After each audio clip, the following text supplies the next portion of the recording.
Another scene created here is the trenches. Now, trenches were used in World War One extensively, and they were used in World War Two. Not as much trench warfare, but there certainly was some. And all the items that I have here are from the trenches and the front line in World War Two. They're all date stamped and authentic items from the front line. There are a couple of roll packs there that were used for barbed wire to roll out in no man's land. Also, the communications and signallers used to use that for dropping the cables between their signal communication devices.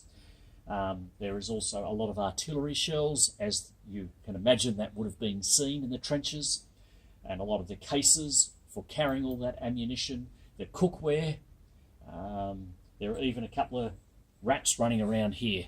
Yes, they're artificial, but at the end of the day, it's created that feel and that scene of exactly what it would have been like in a cluttered, messy trench with all of these pieces that are being used, from boots and uniform and barbed wire and ammunition cases and boxes and the hats, the slouch hats, binoculars and some food tins and cookware just laying around the trenches, and this is what it would have looked like.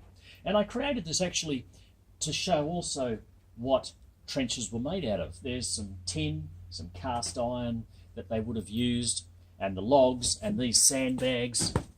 All of this together came to make the trenches. And following on from this, obviously there are quite a few sandbags there, but to follow on to part of the trenches is the next scene. And if I can just pop in front of you here and explain. Now here is duckboards. See, in the war, in World War One especially, in France, there was so much mud and water, and many soldiers died just from drowning. If you got your leg blown off and you're trying to walk through the mud, you just couldn't make it. So they lay these boards down so that soldiers could march across the duckboards, and that's what is created in this scene.